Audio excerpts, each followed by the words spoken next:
All right, let's go ahead and get started, folks. All right. Thank you all for joining us this evening, and thank you for those who are at home on Zoom. We are excited to share this talk with you. And for those who have not gotten their copy of Marblehead's Waterfront, fabulous book, amazing images, great design, please pick yours up down below at the end of the night. And I do want to thank Marble Harbor Investment Council for their continued support for many years now of our lecture series. And before we get started, I just want to let you know that prior to beginning, there's been a few issues for some reason with advancing the slides. So if I have to stop and reload, it'll just take me 1 second, please bear with me. But I think I've got it working right now. So without further ado, I want to hand it over to the man of the hour. Kind of goes without any sort of introduction. We all know and love Bill Conley.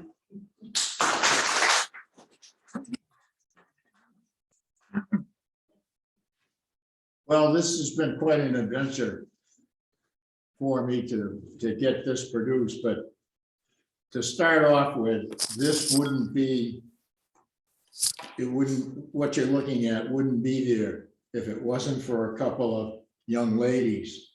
I have to give big credit to Amy Drinker, who laid out this book magnificently. And there was another little girl called Renee Conley who helped in it also. If it wasn't for them, I don't think it would have been as good as it is. What I try to do is, ever since I worked at the transportation company, I'm trying to bring back memories of the waterfront. The waterfront in Marblehead has been silent for needs volume. well, we'll call it since 1900. It was even before that, up to the present day. Not too many people talked about it. I try to get information out of the old timers, and they say, "Oh, go home and look in the mirror and see the old timer." But some would talk, some wouldn't talk. Again, it's been an interesting adventure. So I start with I'm going to emphasize the transportation company, but it begins with the ferry boats, transportation company, the police boats, and the harbor masters. And I'm open to questions, but kind of hold them to the end if you can.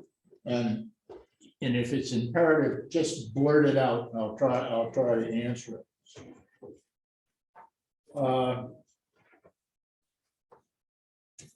Okay.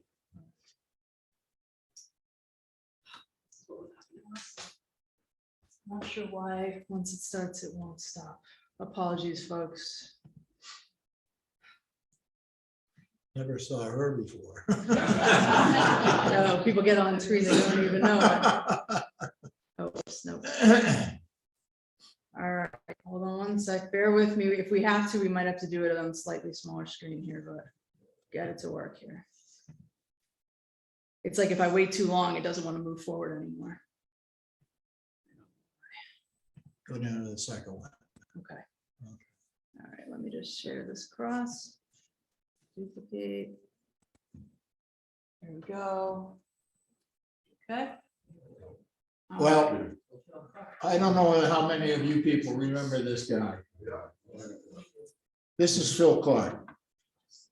I went to work for Phil collecting fares on the Kelpie. My first ever job, and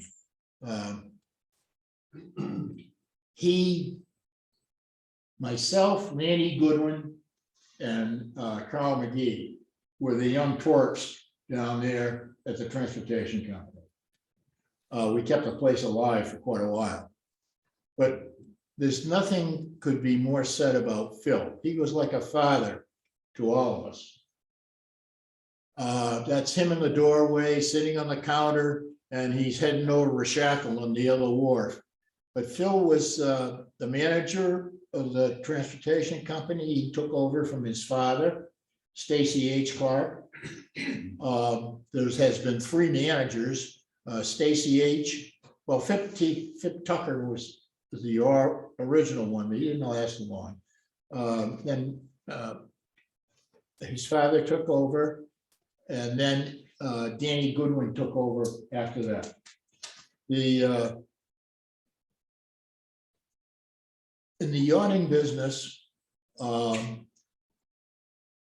anybody coming to Marblehead, either in all sailboats or anything, the person to see in Marblehead Harbor was Phil Clark.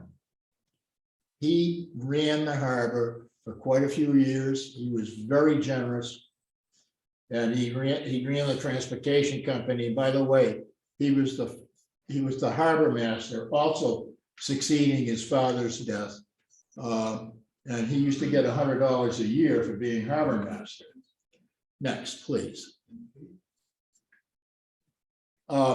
This is a picture of the Pedrick's Wharf on the left and the same Pedrick's Wharf on the right.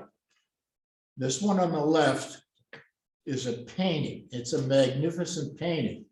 And the reason it's here is because I found it at the Corinthian Yacht Club, has the original painting. And we had this reproduced. And we didn't know much about this painting. And of course, you can see it was around 1846. And we had it appraised and cleaned up. And they said that this was one of the finest paintings of its time. Now, we didn't know who painted it until they cleaned up that dory. See that white dory right there in the front? And on the gunwale, there's the name of the artist, John Amory Codman. Nobody knew who the artist was. Now, for all you young ladies in the audience, in the dory, there's 3 young ladies. Standing on the ladder, there's another young lady, and standing on the wharf, there's another young lady. All the young ladies in town were there. They're seeing if their fellow fisher folk were going to come back. Now, that was the beginning of the privateers. There was 2 privateers before Washington's Navy, but they sailed from that wharf right there. So as the time went on, we're going to skip from 1846 to 1900. And that was what it basically looked like in 1900. Was on the right-hand side. There's a fishing shanty to this side of it. And it's got the peak roof. Remember that peak roof? I'll tell you more about it. And there's the brunette tied up over there. On the right is a guy by the name of David Bitterman. He lives on Harris Street. He is the historical, he's in charge of the historical National Park historical renovations. And his territory goes out as far as Chicago. He recently retired, but he did this, and you can see it being rebuilt over there on Derby Wharf. Is that it? He took that building apart piece by piece and numbered it, so it would go over to Derby Wharf the way it was. Okay, go ahead, please. Okay, now we're going to start with the ferry boats. Of course, everybody knows about Tom Dixie's ferry route from Nog's Head over there to Salem. And he used to take people, well, let's put it this way. He actually worked for the town of Marblehead. He was told to keep 2 dories and an assistant and charge 2 pence. Right there on the right is a copy of the 2 pence found in Ed Nelson's backyard, which abutted that Tom Bowen's church. Now, everybody knows about Tom Bowen's church. Well, if you don't, all the Marblehead young ladies and their gentlemen would walk up and take Tom Dixie's ferry boat across.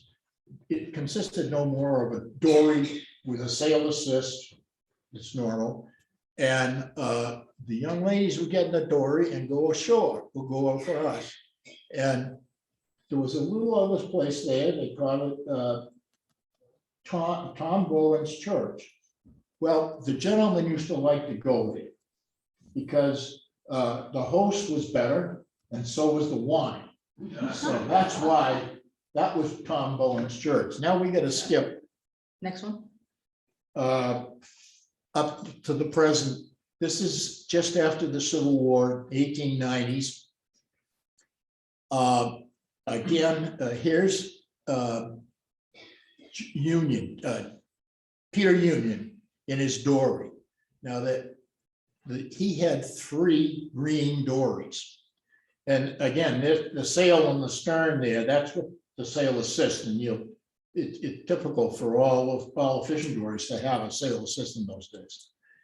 But he was noted for his transportation of people from Marblehead over to the neck. And he had 3 green dories to do it in, and you can see the white gunnel, and underneath there, we assume that that's the green. To the right of that is, again, Tucker's Wharf. And the ferry boats went from steam to sail. And you can see there's 2 sailing ferry boats there. One is the General, I think General Sheridan, Phil Sheridan, and he was a hero in the Civil War. And the other one, I think, is the Nanapashman. And they were used as sailing ferries to go over there. Now, you can't really tell, but there's a flag being flown just to the left of the boat of the sail tied up there. They used to signal, if you wanted a ferry, you'd signal raise a flag, particularly over the neck if you wanted to. And in the picture down below, it's got a thing on there. That's Caswell. And he was also a ferry man too. You can see him sculling. There was no air in those days. Okay. I gotta go fast because I could talk all night. Next, please. Yeah. Whoa, who's that? I bet. Gosh, I don't know what's going on here. It's when I try to hide those controls, I can't advance the slides. Okay, let's go from the current slide. How's that? One more. One more from here? Yep, That one? there we go. Can you Okay. take those signs out of there? Or, The thing in the middle will go away in a second. The thing on the bottom is the thing I can't get rid of because I can't move forward. Okay. Without, yeah, I don't know what's going on. so what we did in the book, we tried to present the waterfront. We're starting up here at Redstone Cove. Redstone Cove went from basically the electric light over to Red Steps, known as Red Steps today. Now, Martin's Coal Wharf was here. Kimball's Boatyard was there. And prior to that, there was another boatyard, I think it was Sparhawk and Gregory. But Kimball's Boatyard, they built over 136 fishing schooners many years ago.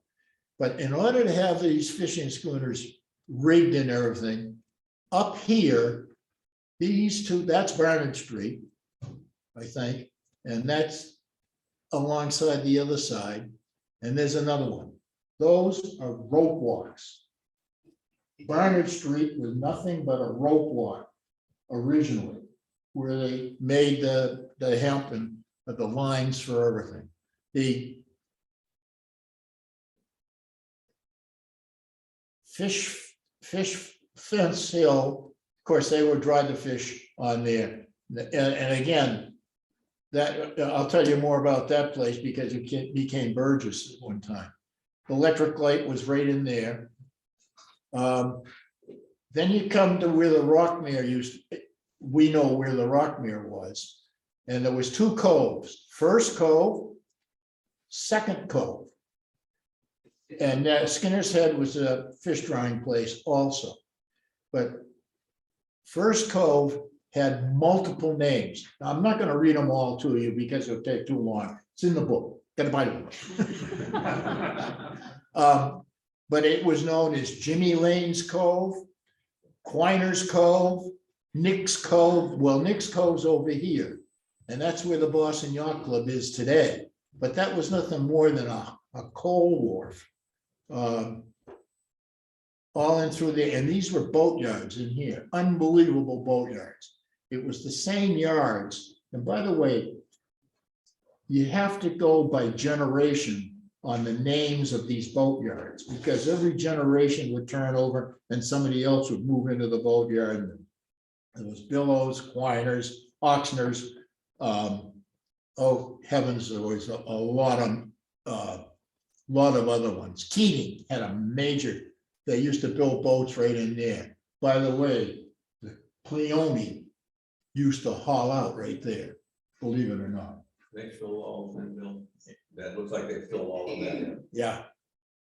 Yeah, that's where Henry Bay is. Oh, well, the apartments are now. And the Boston Yacht Club is right in here. These slips are all been filled in. So you can't do that today. You come along and you come up to Tucker's Wharf. We'll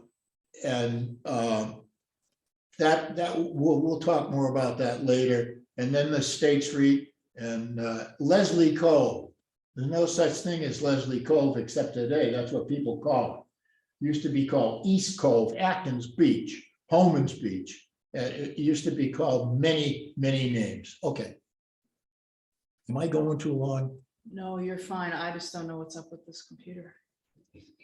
I apologize, everybody. I'm not sure what's going on, so I'm gonna try one more thing. I'm gonna have to do it one more way. Sorry, Betsy. Can we do it that way? Yeah, All right, let me just okay. share this with everybody.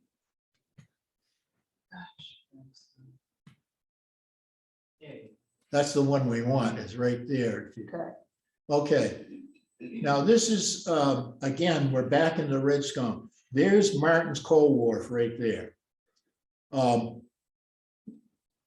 There's the coal schooners that used to come in, or lumber schooners.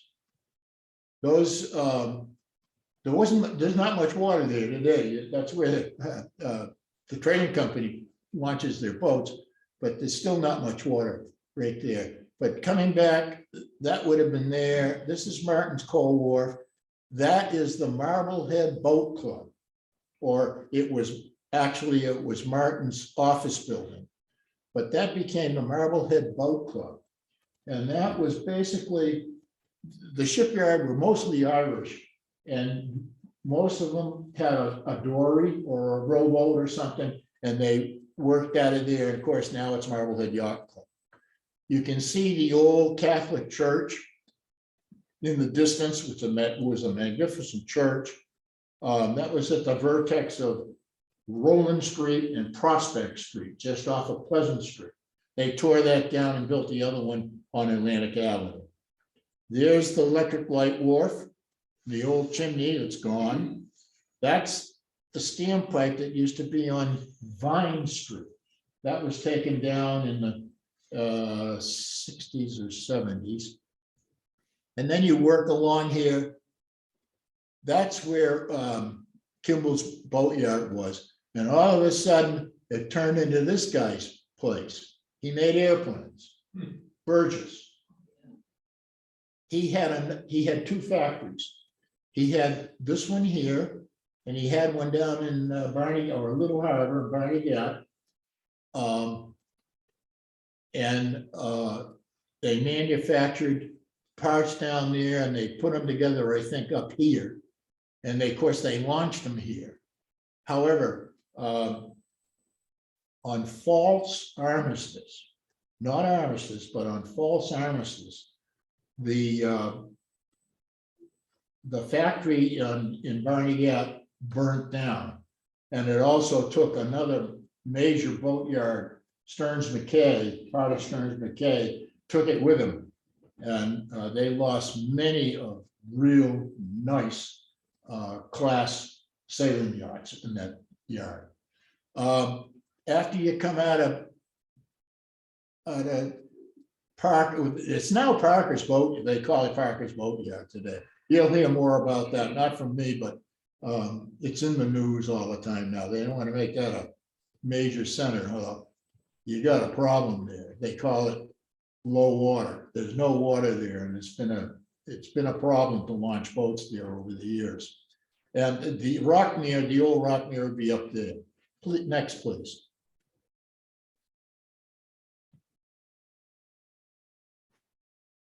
Okay, I guess we get into this steam. These are the steam ferry sisters.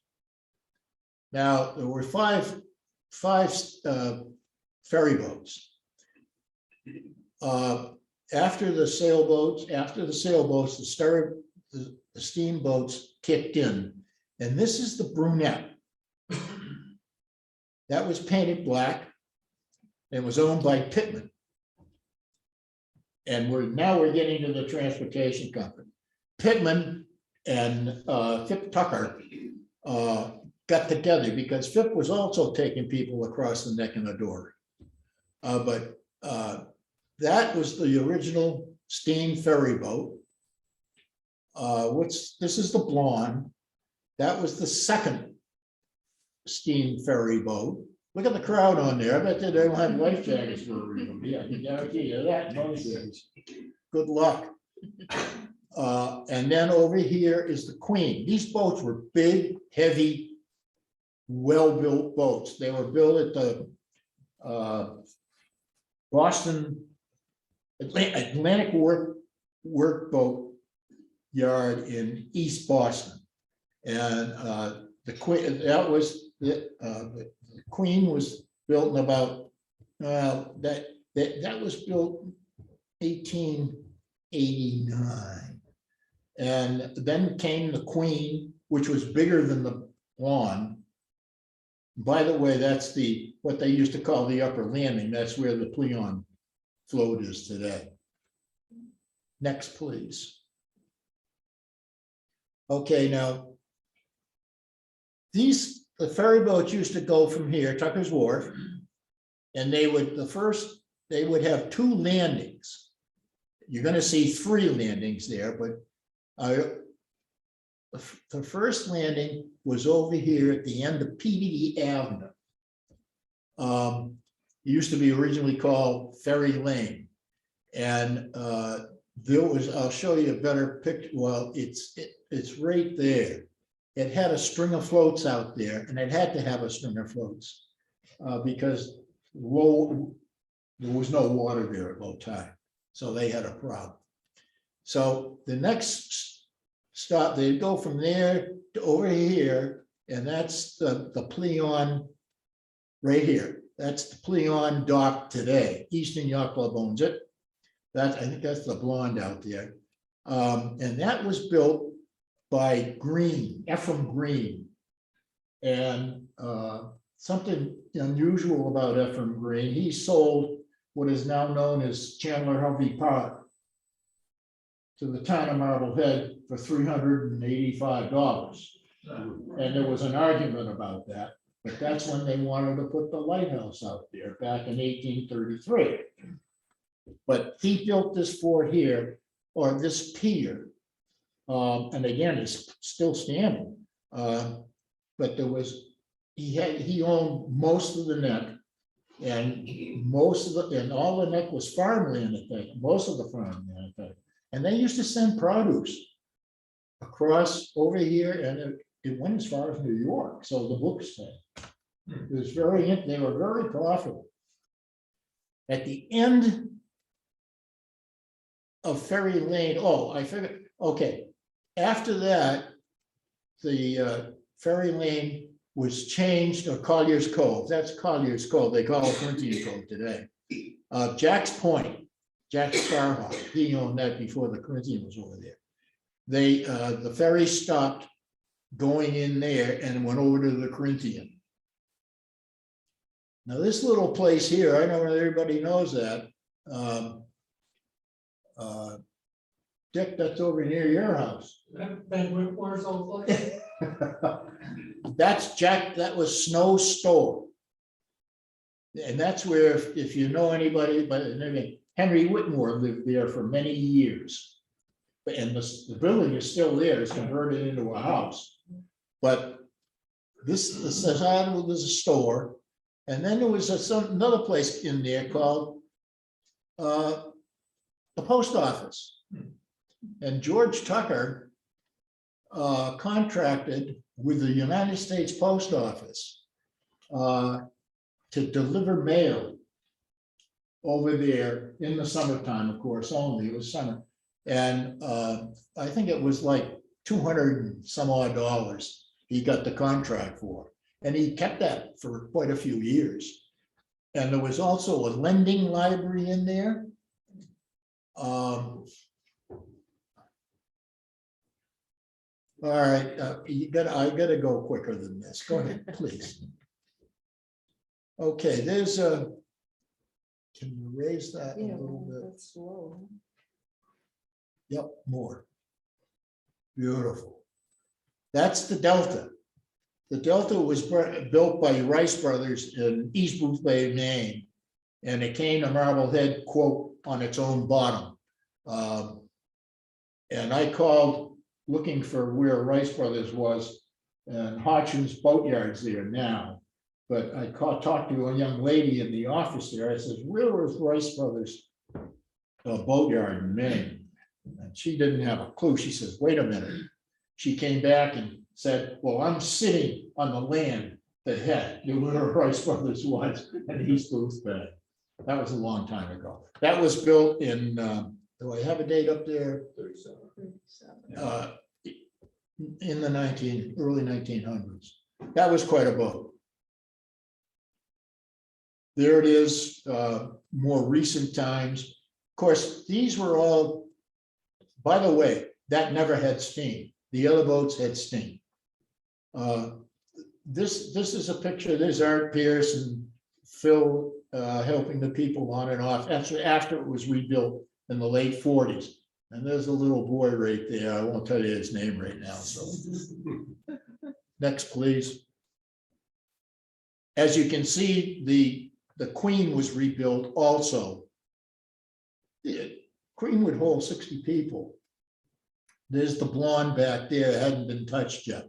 And these are the old gangways. We're getting now closer to the 40s, in the 40s. And you can see all these dories back here. There's the Yapity. I can tell you stories about that one. But these dories over here used to be rented out. And the transportation would put fish lines, a fish box, a fish scoop, oars and anchor, and people would come from all over to rent those dories. Even when I was down there, Phil used to get down there at 5 o'clock in the morning, they'd be standing in line to get a dory to go up and get flounders. They'd fill the boat full of flounders up off the Electric Light in those days. Okay. Of course, the steam was gone out of there too. Okay, next please. That's a picture. Oh, this is the blonde. By the way, this is part of that long floats and gangways going over into Collier's Cove that they disbanded. And we believe they disbanded it because not only was it short water, but there was an awful tidal surge through there. And I imagine the storms like we have today, they had them then too. So probably wiped the place out. Now, the blonde is an interesting story, but the final trip of the blonde was up State Street. You don't get much water up State Street. So here's a picture. Kuzmar's, and what was that? Harvey Dale's liquor store right there.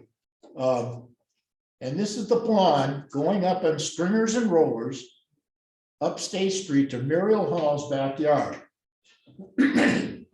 which was directly across from Maddie's, Phil Woodfin's house. Phil Woodfin used to live in the house there, had his pony barn down in back. And they got it up there and they backed it down into the yard, and there it was, and she had a tea house there. And this guy used to work in that tea house when he was a kid. But the funny part about it, they forgot the beam. They had to take half of Phil Woodfin's house off, the whole side of the stairways and the porch to get it down through the driveway. Okay, next. Now we're coming down to the stuff that I can remember. That's the transportation, formerly Pembroke's Wharf. There was a ticket booth there, storehouse there, and another ticket booth over here. Look at that place. That was the New Fountain Inn. So the New Fountain Inn in 1906 came over and talked to Stacy Clark and said, well, can we use the roof of your building to use it as a patio so our guests could go out and get a better view of the harbor? So in 1906, the transportation company took the roof off the building and allowed, it looks like a pathway out there, and so they went out there and they had their tea and crumpets, and I imagine a lot of other stuff during Prohibition. This is the transportation company that floats again. Now, that house was rented by the transportation company and eventually took it over from Snow, who had a house here, and those are hers. They moved his house that was there over into there. But that was half the building. To the right was the carpenter shop, and to the left was the mechanic shop. There was a railway going right up in through here.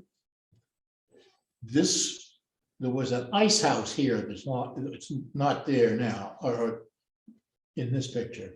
But the buildings went from there to there to there to there. And how many people eat in the driftwood today? Yeah, that's the last remaining building of the transportation company. And they all were contiguous. Now, there was a wonderful railway. They used to haul the ferry boats up. You can see it right here. That's the Boston Yacht Club and their lockers. And that was the transportation company railway up there. The big derrick was right over here. Now you can see, here's the Boston, there's a railway, and to the left there, look at that. That almost went up to Front Street. And that's, and of course, enclosed now, it's parked at Clark Landing. And that's where the toilets are, and everything's right over in here. Now, they also filled the other one in. That was right in through here. A lot of people used to beach the boats there and clean the bottoms. And you come over, this is, oh good, what was his name? Salty Sam's, if you can remember that. It was a little restaurant in the end, and Bill Powers, there it is right there. And Bill Powers had a lobster pool, and they put it out here. That's where the Landing Restaurant is today. Next door to that is Stearns McKay. And this is their upper yard. The other one is the one that burned down in Barney Gap on that fire of Burgess. But that's Stearns McKay. And Graves's eventually bought over here, and they bought out Stearns McKay in the dates are in there, around 18, okay. In the 30s. Now, the most interesting part of this here, there's that great big railway. They used to haul major boats there. Ferry boats, big ferry boats, 80 or 90 feet. excuse me. Now, this house here, that's the Graves house, so-called Graves house. It's still there at the end of the fort. Well, it wasn't there in 1930. It was moved from across the street by Topsy Goodwin. And they moved it out. That building wasn't there then. And they moved it out here with the use of the railway. And they jogged it out there and put it right there where it sits today. And that was the Graves' house. They moved right there. Next, please. Sorry to take so long. There's different pictures of the transpo. And now these boats here were called longboats. And they were common to the era. They had standard engines in them, no reverse gears. They all had a knife switch. That if you wanted to back her down, you'd pull the knife switch and listen till the engine started to recoil and then put it back in and you get reversed. Damn few people could do that. And a lot, and I know one kid that hit the wall with one of those boats. That's the Hornet, was one of the major work boats. Walter Roundy, who was a steam mechanic, converted to gasoline engines. And that's the Hornet coming. That's Phil standing there, and another kid driving that boat. Next, please. That's Stacy H. Clark. He was the second manager, or second manager of the transportation. Second manager. He ran the place for a long time. I don't remember Carly Williams, but that's his father. He became a dentist. Had an office up on the corner of Besson Street in his house. And that's the old ticket booth that was right up against the store that they got rid of earlier. That's kind of an updated picture into the 50s. There's the gangway and the fuel pumps. Over here is a couple of people you might know. Unfortunately, most of them are deceased. There's Walter, nice old man. And I can always remember him telling us kids, if you want to smoke cigarettes, the good Lord would put a smokestack in you. Eddie Goodwin. He eventually became chief engineer of District 1 of all the lighthouses in New England and New York. This guy here is still kicking, lives down in Plymouth. His name is Edgar Gilbert. And there is Carly. And that's Buddy Clark. I forgot to tell you that I have to mention this because it kind of hurts a little bit. There was two kids, Buddy's brother, Satchel, and Charlie Carlson. They both worked at the transportation company as kids. Satchel was in the Coast Guard, and they got torpedoed up in the North Atlantic and never saw him again. Killed in action. And Charlie Carlson was on a minesweeper over in the Pacific. And I guess that boat blew up too and never saw him again, which is, I have that dedication in the book to those kids. That's Secret Woodfin. And again, that's Walter Roundy. And that's a kid in 1950 that's talking to you. Next, please. We had some boats in those days. This is the Valkyrie, owned by John McDonald to go with the neck. He was a good guy. He used to come to the store and tell us sea stories all the time. Giffy Folk was on there as a deckhand, and Len Wilcox was there. Dave Abbott was the skipper. This here is a picture of a few characters. Arthur Pierce, who was one of the ferry boat captains, is Phil. Mark Handy, he was a house painter. And Ned Perkins still lives in Connecticut. And Shanny Graves, he's still kicking, he's up on Turner Road. They all either worked or hung around. It was a great place to hang around. All the old timers used to hang around there. The other boat is the Pleione. We call it the Pleione, but the correct pronunciation is Pleione. It was New York 50 converted to a staysail schooner, and Pat Morris was the skipper. This young man sailed on it. I had a chance I sailed on it also at one time, and that's her at the wharf, and that's her there. These were important. These guys here, in those days, most of the boats were good size, and most of them had paid hands. That's Donnie Russell. His brother Bunny Russell's over here. Dana Somerville's in there in the middle. Cap Names is there.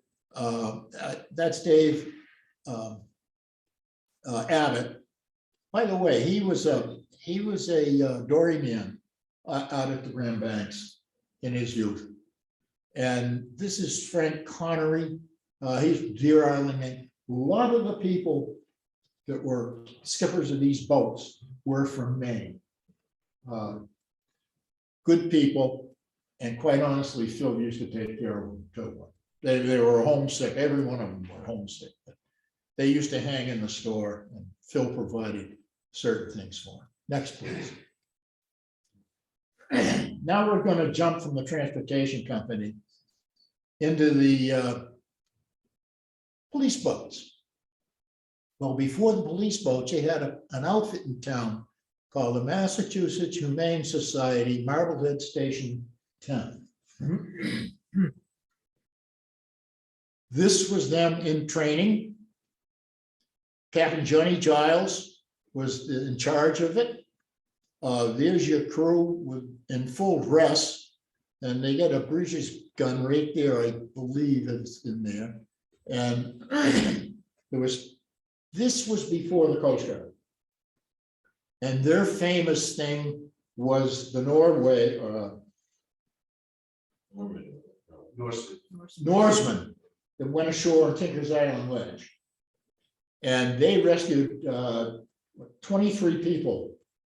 They fired the breeches gun off of Long Beach over the neck, and they transported those people to land. There was 23, and there was cattle on the boat and stuff like that. It was in England. And that was quite a feat. And these guys did it. I might try some of that water, please. Yeah. I'm kind of running off the mouth here. Beautiful. It's not water.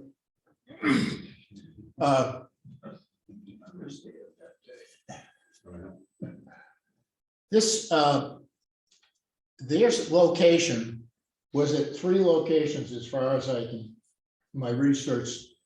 Original location was at Barney Gap. By the way, this boat was built by Graves in the lower yard. That's how Graves started building boats down in the flats, down in where the lower yard is now. And he built these, and he eventually built quite a few of them for the Humane Society. There are many stations up and along, particularly in the Cape and north of here and Rhode Island. I don't know what, I didn't really do the long history of that, but that shows you what was going on. The locations in Marblehead were down where the shanties are in Barney Gap. And then it moved to the back of the Leslie. Call it Leslie Cove, right there. That's where they went in there where the Marblehead pottery was made. And they kept the boat in there on a trailer And I don't know how they get, probably Horse and King took it to the water when they needed it. And the last location of that was in the barn on Riverhead Beach. Up there, and a few Marbleheaders, Link and Chummy Frost, and they made a deal with the Mystic Seaport Museum that they would give it to them. Well, they did give it to them. My wife and I went down there to find it. Well, the boat was in perfect condition, but to get to it, you had to go through about 50 other boats. It was in the warehouse down there. And for some of you Marblehead people, might be a good project to bring that home. I got a little bit of history on it. But we went down, we took multiple pictures, and it's in mint condition. And they thought they were going to have to rebuild it, but the original got banged up on the rocks one year, and Gray's rebuilt it. And that was Gray's original boat. Jumping after the Humane Society, the police boats took over. Well, this is the swordfish. That, by the way, that's Collier's Cove and back, or the Corinthian Cove now so called. Carl McGee's father's driving the boat. In, what is it, 1929, the Corinthian and the Eastern and the Boston yacht clubs came to the selectmen's meeting one night and said, we would like to have you patrol the races for us. And we're giving you $1,000 to buy a boat to patrol, for the town to patrol the races. Well, the selectmen, they took it. And after the people left, I don't know who was chairman of the board at that time. But at that time, the selectmen's meetings, the department heads, particularly the police chief, the fire chief, the building commissioner, and the town accountant used to have to attend the selectmen's meetings. And after they took the money, they looked at one another, what the hell are we gonna do with a boat? Well, here's Duffy Chapman sitting over there in the corner. He was the police chief. And if you knew the police department, most all those people were former fishermen, boat builders. They knew all about the harbor. They said, Duffy, you take it over. So Carl McGee's father was one of the first, and in the stern of that boat, in other pictures, is William Hampson. He was the harbor master at the time. Well, that boat finally gave out in the late 40s. And in 1953, Graves built this one. They did it for a winter's project. And here you have Anna Clark, Johnny Davis, and McIntosh was selectmen. He was state rep, christening the boat. And they launched it then. Can I have the next one, please?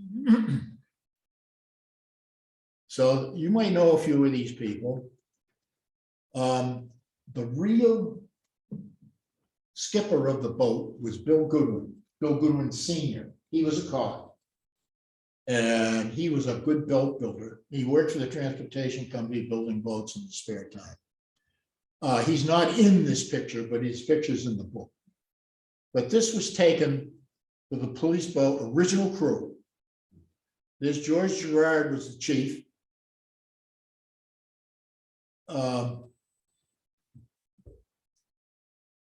Lived on Darling Street. I can tell you his telephone number, but I can't tell you his name. Lockerbie, Al Lockerbie, Kenny Eldridge, Senior, Joden, Augie Wolfram, and Jenner Russell, they used to call him. He retired as assistant chief. This guy right here, you'll know more about in a minute. He was a volunteer from during the war. And, you know, this boat operated with volunteers, plus those captains. And they did more for this harbor than you can ever imagine. And these guys were afraid of nothing. They were all vets, all naval veterans, licensed. They had, Augie was on a minesweeper. Well, there was one guy that came on and volunteered. The guy right here, sitting in the chair. Laurie Bell. Anybody know Laurie Bell? He ran the launch at the Boston Yacht Club when it was on State Street. But there's one thing about Laurie. He could neither hear nor speak. He had polio when he was very young. His father, the Bell School, which they tore down, and his other three brothers were local business people, one a state rep. But he used to be on the boat, and he was so good to him. I don't know, it's just kind of emotional. Just pictures of rescues, that's the old police boat there. You can see what trim tab, you can see what they used to call squat boards, because when that was, it had a V bottom. By the way, in that same meeting, the selectmen gave Francis Harrishoff some money or something, or one of the meetings that was in the records. And I'm wondering if that boat was previously owned or designed by Harrishoff. But the squat board is generally, when you give a boat the gas, the stern sinks. And because of that design, that if you have a hard chine boat, you're not gonna sink the stern. But most of the boats today, they call them trim tabs. They have them on them. Because actually they're poorly designed, because you give them the gas and the stern sinks and you've got a big drag going on. That was a rescue off of Preston Beach. That's Augie and Herman Nickerson. And this was an explosion over at Marblehead Marine Center, which now the Boston Yacht Club has. That's the police boat operating then. Am I getting long in the tooth? It's Yeah, almost eight, okay, quick. but it's good stuff. Yeah, let's go a little bit Okay. further because I got some good stuff. Yeah. There's today's picture of what we got. That's the Harbor Masters crew. That's when Donnie Rhodes retired last year. This is the new boats that they have.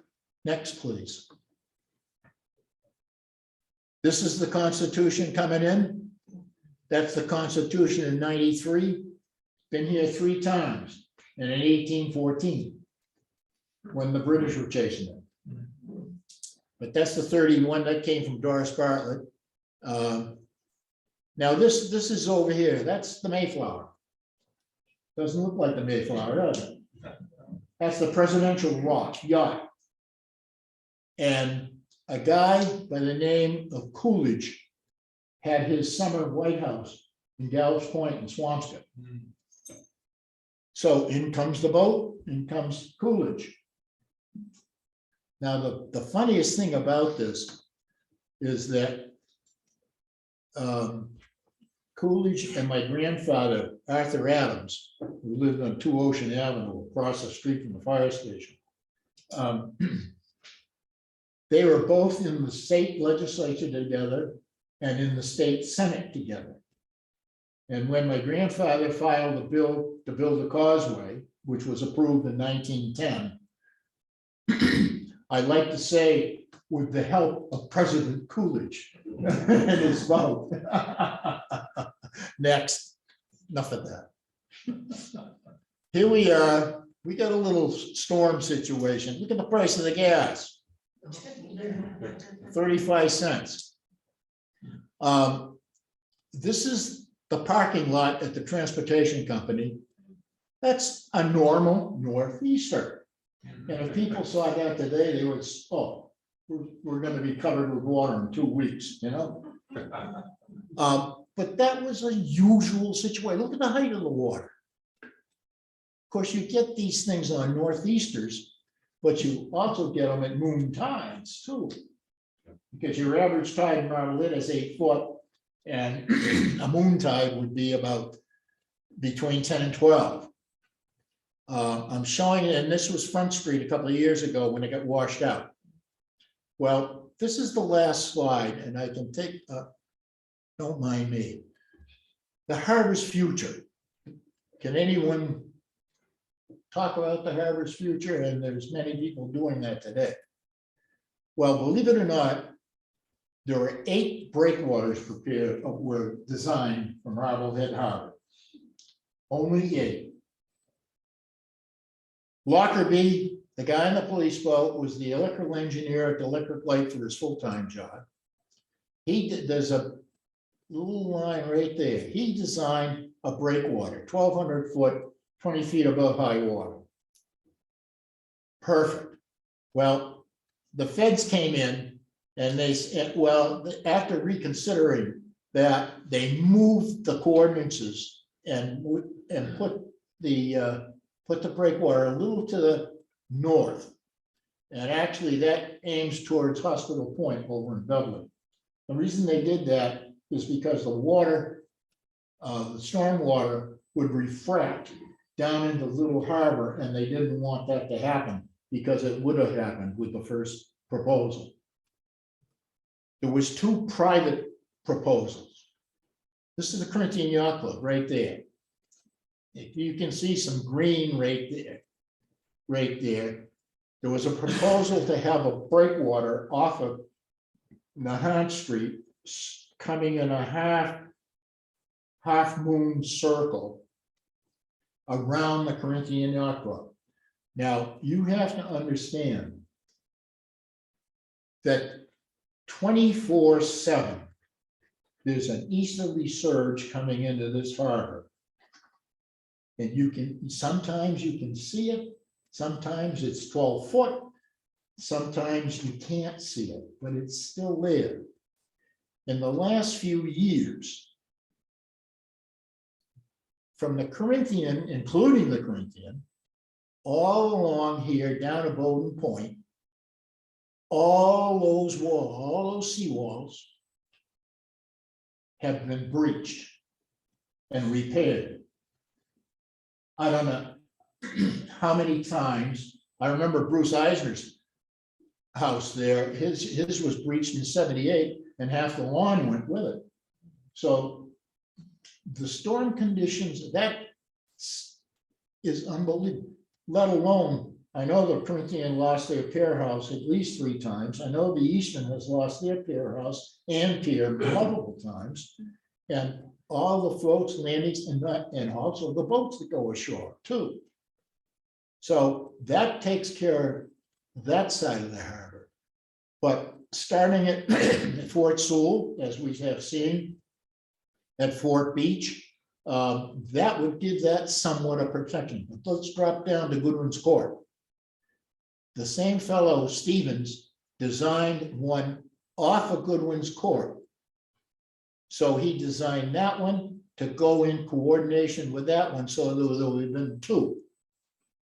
Then the feds came in and said, no, we want one off of Graves' Boatyard, really. And there were 2 there. There were 2 proposed there. Coming back down to the Electric Light Wharf, Nelson Aldrich. He was a good person. He redesigned the auditorium at the old high school for no charge. Not too many people know that. But he also designed somewhat of a half moon breakwater down here, which Jay Michaud has improvised on. And that, again, that was kind of a half moon thing, and it was purely for commercial fishermen. So they could hang on in there in the wintertime. There. Okay, there's one on here that doesn't show, and that's out by Marblehead Rock. I was a sitting selectman at one time. I get too long. You're okay. I was a sitting selectman, and this gentleman came into the selectman, and he says, I want to put a breakwater off of Marblehead Rock. A rubber tire breakwater. Whoa. We listened to it intently, and unfortunately, not too many of the selectmen were harbor orientated. He got there, and I know going up and down the Inland Waterway, there's many rubber tire breakwaters. They're basically for boat wakes and marina protection in lakes and streams and inland waterways. But he wanted to put a rubber breakwater off of Marblehead Rock. And I said to him, I said, do you have any idea what sea conditions exist off Marblehead Rock in storms? And they went on and on and on. I said, okay. And the selectmen were, yeah. I said, well, if you're gonna do that, would you kindly post a bond to the towns?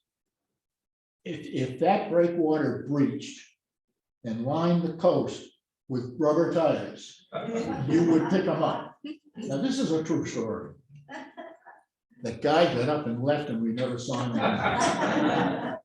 That's that honest to God, that's a true story. I guess I pontificated enough. Will you take questions if anybody has them? Any questions? If I don't know the answer, I'll tell you. Bill, did you ever see a photograph of the diving bell Graves used to have? It had a telephone in it, it had comms and a seat in it and a light. Gil Arrington told I have a hearing problem. the diving bells was off the Selmley, the Graves Yacht Yard. Oh, yeah. Did you ever see it? I Because Gilbert Arrington used to use it all the time. know George Berry made himself a diving bell out of a pail, Right, and they jumped off the wharf right, with an air pump. yeah. But no, I never, I Gilbert knew they Arrington, had it. Gilbert Arrington used it a lot. I- Gilbert Arrington used to use it. Yes, And Yes. he had a seat in it, a light, and a telephone up to the Selmley. okay, I've never seen a photograph of it. Yeah. You seen it? I've never seen that as a kid on a little bridge. Was it iron or? That was steel. Steel, okay. you guys let me off easy. So was Buddy Clark, the brother or the nephew of Phil? Nephew. Yeah. But he had Marge Clark and Gene Clark, Fullerton, Ford.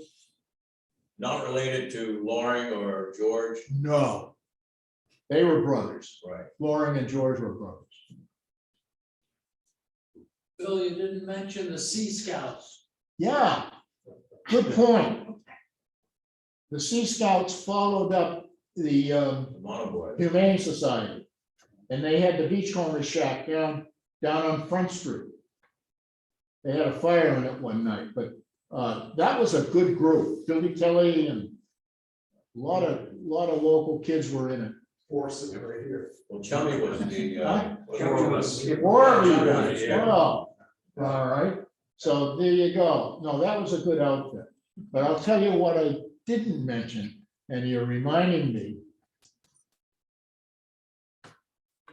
What's out there? Oh, the churn? Call it's a light tower. It's not a lighthouse. The correct terminology is a light tower.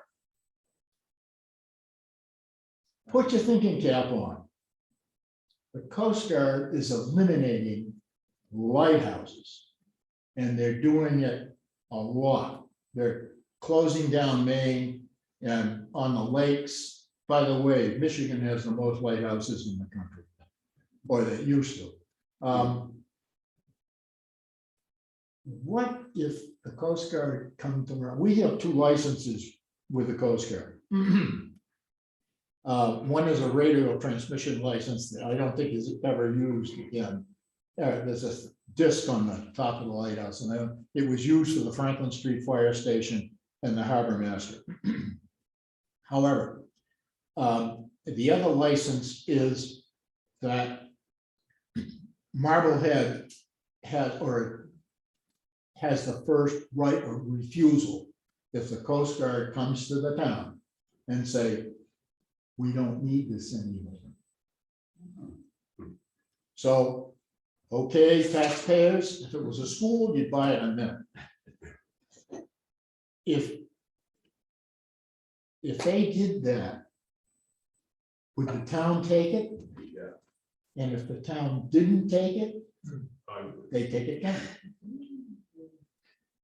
That's an icon. There's that kind of a lighthouse, there's only 31 of them ever built in the country. And mostly in the southern areas. It's The, all automated, so why are they worried about it? pardon? It's all automated, right? So why would they worry about taking it down? They own the structure. They own the structure and the little piece of land under it, which is as big as this room. So if they abandon it, they're gonna tell the town, take it, Are they worried about the liability? we're gonna scrap it, huh? Are they worried about the liability? Is that why they? No, it's just for the fact GPS, radar, and all the other communications are making lighthouses obsolete. They're all obsolete now. And it's a wonder this thing this is still a navigational aid. And if the town kept it, I know that they would maintain the focal point only. But now they maintain the whole thing. It's under the jurisdiction of the harbor master. As he went up yesterday, he got the raccoon off the top of it. How that happened, I have no clue.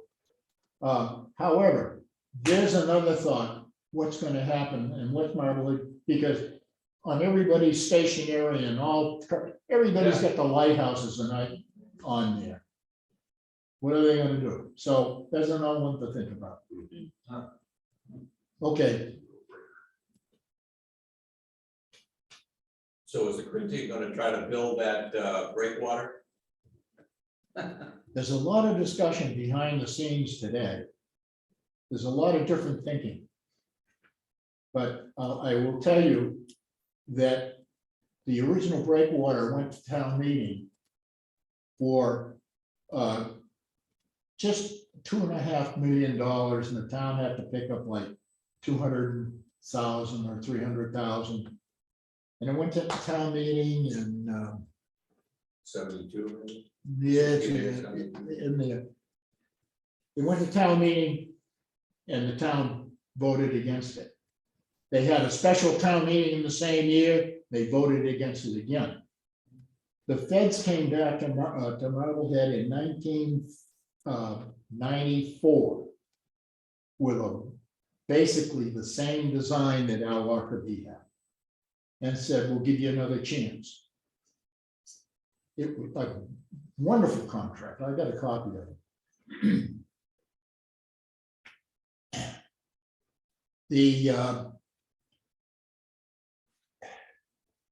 Where am I going with this? God, I'm getting old. So I don't remember, they came back in. They came back in 1994, gave a thing, went to the harbor master, went to various places in town, and particularly the harbor master, which I was upset, offered, they wanted to know how much damage have you had?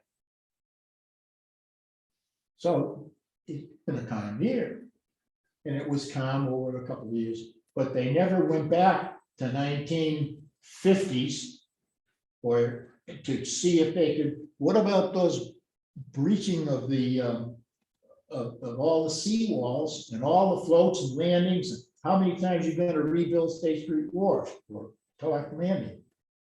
But they had it there. The price was about 16 million plus. The town's share was about 500. And the answer, I got the letter. We have declined to go further on this because the economic factors do not equate to the fact how much would save by the breakwater. Now, let me also remind you this.